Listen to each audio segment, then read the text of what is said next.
Halo semua, kembali lagi di channel Naik Level. Pada video kali ini saya akan membahas saham CSIS atau Cahya Sakti Investindo Sukses, di mana harganya ini pernah di Rp17 dan pada saat video ini dibuat itu sudah 50 atau sudah multi bagger ya dari harga terendahnya di Rp17.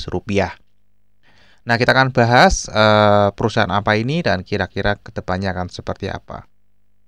Ya, nanti kita akan bahas dari 5 parameter. Kita akan cek dulu kinerja harga sahamnya selama ini, fundamentalnya, kemudian dari seasonality, fundamentologi, dan teknikalnya.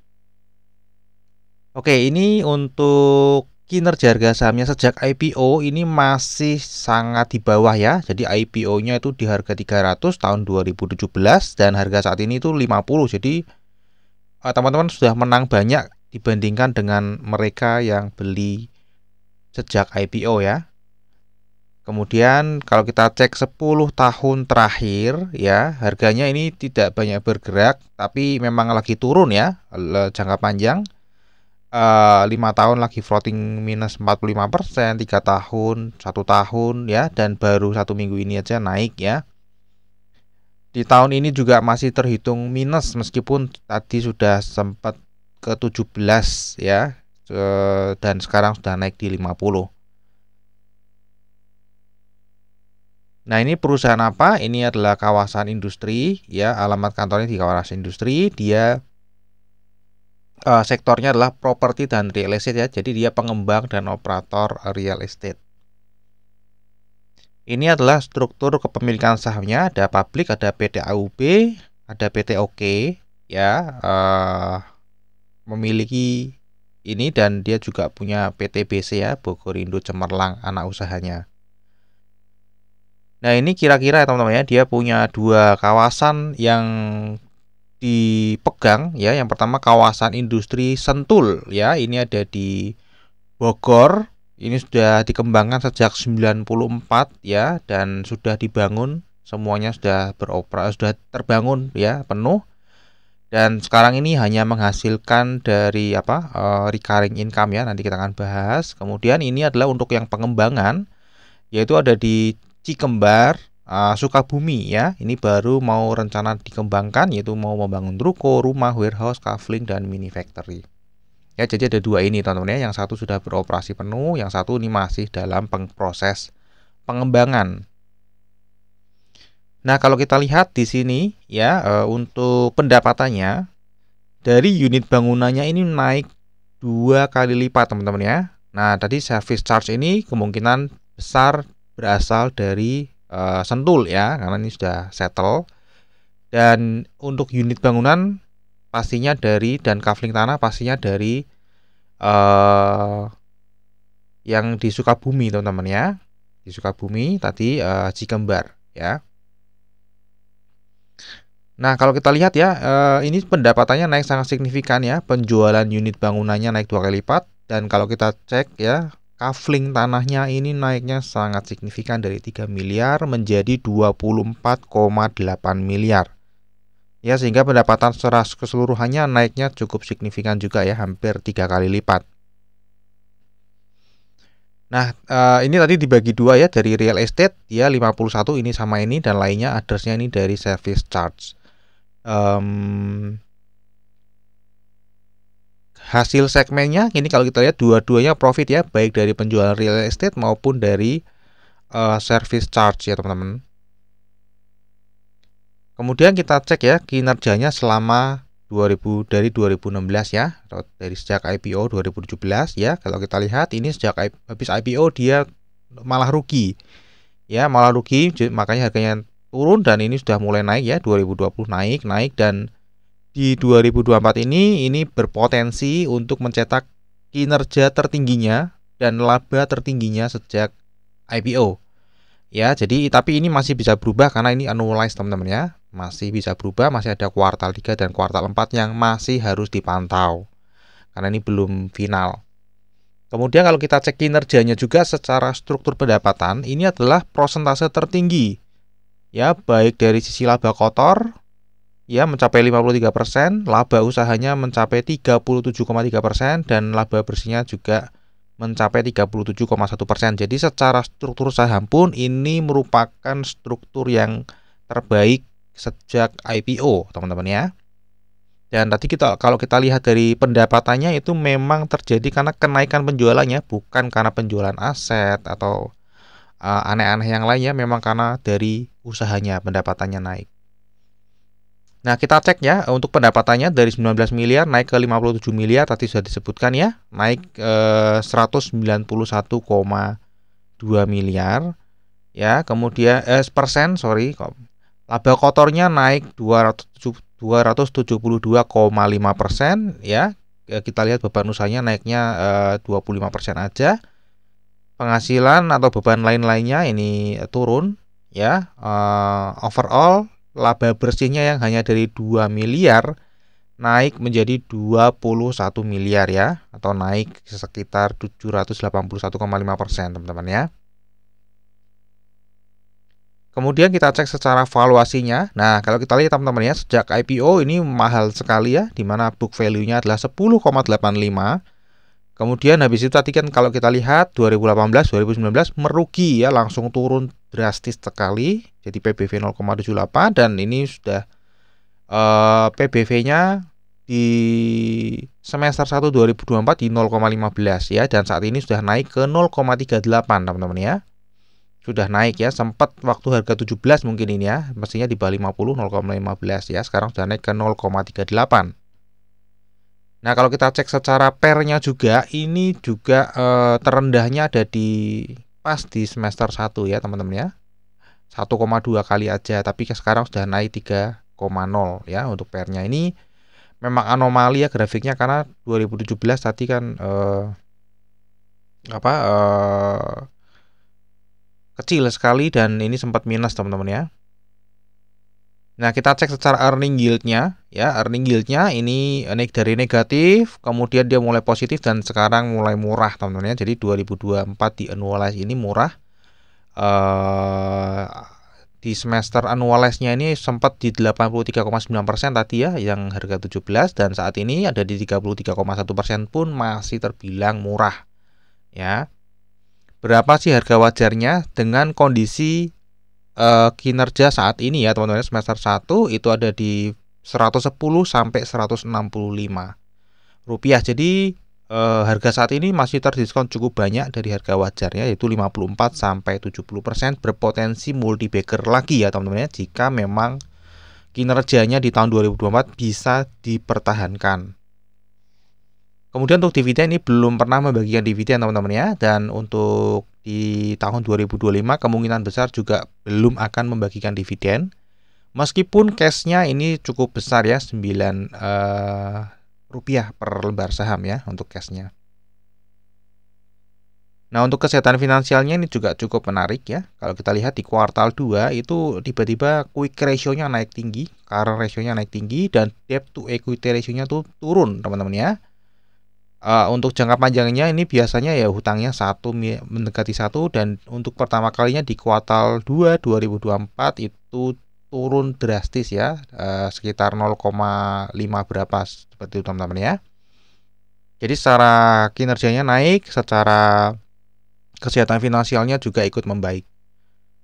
Kita cek untuk seasonality-nya ini memang belum 10 tahun. Kita lihat ya di bulan Juli memang cenderungnya mayoritas dominannya di sini kenaikannya, tapi tidak sampai 70%, dan kita lihat ya di bulan Juli itu naik 145% teman-teman ya.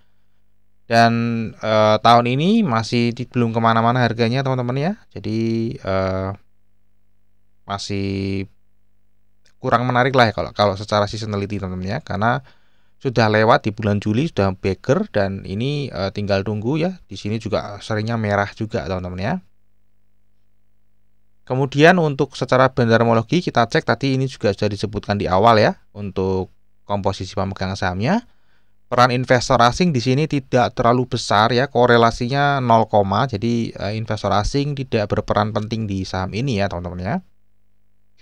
Nah, untuk kepemilikan retailnya kalau kita lihat turun terus teman-teman ya, holdernya ini turun terus dari Juli ke bulan Juli ya. 530 turun, ini juga turun lagi.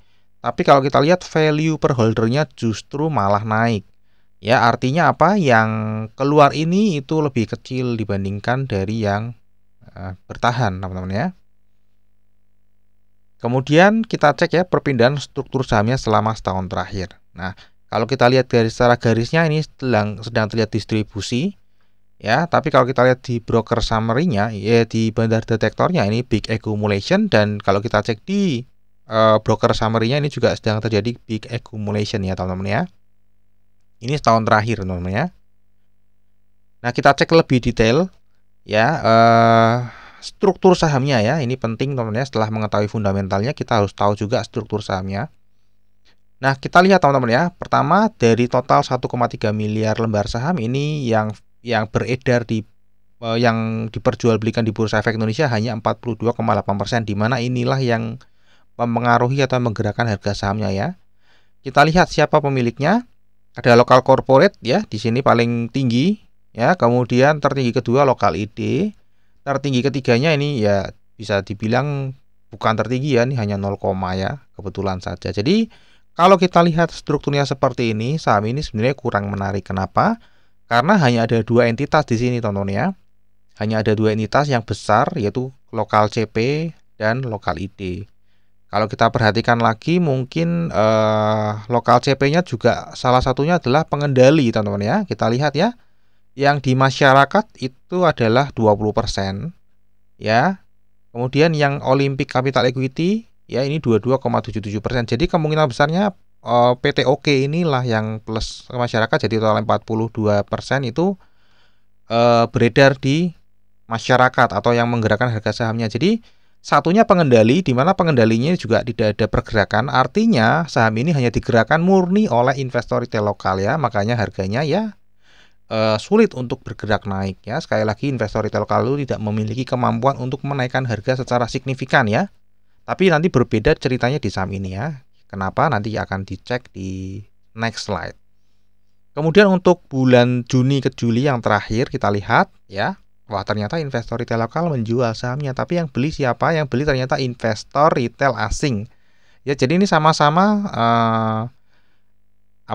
sama-sama investor retail, pemain besar nggak ada yang masuk di saham ini ya. Reksadana lokal nggak ada yang masuk, reksadana asing nggak ada yang masuk, insurance nggak ada yang masuk ya.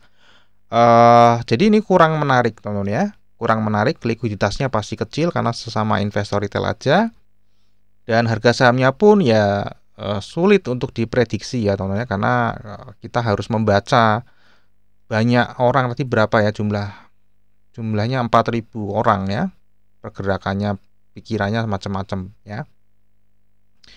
Nah, buat teman-teman yang pengen punya data struktur saham ini dan perpindahannya setiap tahun diupdate, teman-teman bisa cek ya di deskripsi, ada penawarannya. Kemudian kita untuk pola saham month to date ya, di Agustus ini 1 sampai 26 Agustus kita lihat garisnya naik, masih akumulasi ya. Di bandar detektor juga terlihat akumulasi, dan kita lihat di broker summary juga terlihat ada yang akumulasi. Ya, nah siapa yang akumulasi ini? Apakah uang besar sudah mulai masuk atau jangan-jangan hanya investor retail lokal lagi yang masuk atau investor retail asing ya? Nanti teman-teman yang sudah punya data yang tadi bisa ngecek nanti di awal bulan September ya, kalau misalnya tertarik dengan saham ini ya. Kemudian kita cek secara teknikalnya, tadi juga sudah disebutkan ya. Nah, ini biasanya diperdagangkan di atas 50 teman-teman ya. Kemudian dia menjadi 50, turun kena FCA ya, dan ini sudah mulai bangkit lagi, dan dia sekarang dari 50 ya, di area ranging 45 sampai 50. Nah, kalau misalnya nanti ada uang besar yang mulai masuk, reksadana dan segala macam ya, mungkin ini menarik ya, bisa jadi naik lagi ke harga tertingginya pernah di harga 200 atau bahkan kembali ke harga IPO-nya bisa jadi. Ya, tapi sekali lagi yang bisa menaikkan itu biasanya uang besar, reksadana, insurance. Tapi ceritanya di saham CS ini karena likuiditasnya hanya 23 juta per hari, maka teman-teman pun bisa menggerakkan harga saham ini ya. Dengan catatan tidak ada yang mengambil profitnya ya, teman-teman misalnya punya uang 100 juta aja sudah bisa menggerakkan sahamnya ini teman-teman ya, jadi naik ya. Tapi kalau ada yang jual, investor retail lain yang jual taking profit beli di sini ya, harganya akan turun lagi ya. Jadi gitu kira-kira teman-teman ya, kecuali teman-teman punya uang mungkin berapa persen dari market cap-nya ya, membeli saham terus ya, mungkin bisa menjadi market maker di saham ini, bisa jadi. Tapi sekali lagi tadi ada PTOK atau pengendali yang sahamnya surplus juga ya, jadi dia yang bisa kontrol juga menurunkan harga sahamnya lagi. Nah, meskipun multi bagger teman-teman ya, meskipun multi bagger, wah ini kan dari 17 naik ke 50. Ya, teman-teman jangan pernah membayangkan kalau teman-teman di sini bisa beli 1 miliar rupiah ya, kemudian di sini bagger jadi naik berapa miliar jadi 3 miliar, itu enggak ya. Karena apa? Karena likuiditasnya hanya 23 juta per hari ya. Mentok-mentok teman-teman mungkin dapat di sini paling 10 juta, 20 juta, naik di sini ya paling profitnya jadi 10 atau 20 juta lagi ya. Jadi jangan teman-teman pernah berpikir, wah seandainya saya beli di sini 1 miliar, 10 miliar saya sudah kaya ya. Enggak seperti itu ya, teman-teman harus perhatikan juga likuiditasnya. Oke, terakhir di sahamnya teman-teman ya, kita cek secara fundamentalnya, kinerja jangka panjangnya naik, kinerja jangka pendeknya masih naik ya, signifikan tadi. Valuasinya menjadi murah ya, untuk pertama kalinya sangat murah valuasinya. Belum pernah bagi dividen, forecastnya 0% masih, untuk seasonality tidak ada ya, karena memang belum 10 tahun. Kemudian untuk bandarmologi ini cukup menarik ya, terjadi akumulasi dan akumulasi, meskipun tadi kalau kita cek lebih dalam di struktur perpindahan saham, ternyata akumulasinya itu oleh investor retail lainnya teman-teman, bukan oleh uang besar ya. Jadi kita nggak akan ngerti ya itu akumulasinya, cuman ada orang yang punya uang 1 miliar beli terus, habis itu uang 1 miliarnya habis itu berhenti kan. Jadi tidak berkelanjutan ya. Atau itu ternyata bandar yang menggunakan investor retail lokal ya, bisa jadi ya. Tapi kalau kita lihat likuiditasnya kemungkinan besarnya sih tidak. Ya, untuk technical tadi sedang ranging di 45 sampai 50. Kemungkinan bisa naiknya ya tergantung kalau misalnya ada uang besar naik atau ada investor retail lokal yang uangnya besar ya dan masuk secara berkelanjutan, mestinya bisa naik harga sahamnya ya teman-teman ya. Tapi jarang sekali sih, jarang sekali ya. Kebetulan ini likuiditasnya kecil, jadi mungkin bisa teman-teman, bisa bergerak seperti itu, bisa. Oke, terakhir disclaimer teman-teman ya. Jadi analisa yang saya bagikan di YouTube ini adalah analisa saya pribadi yang tentu saja juga bisa salah. Ya, jadi ini bukan ajakan jual atau beli saham CSIS ya. Teman-teman tetap wajib melakukan analisa sendiri. Resiko ditanggung sendiri ya, baik profit maupun rugi di saham ini itu menjadi tanggung jawab masing-masing. Jadikan video saya ini hanya sebagai pelengkap informasinya teman-teman ya. Oke, sampai di sini dulu aja analisa saham CSIS ya. Semoga bisa bermanfaat. Kita akan ketemu lagi di video yang berikutnya.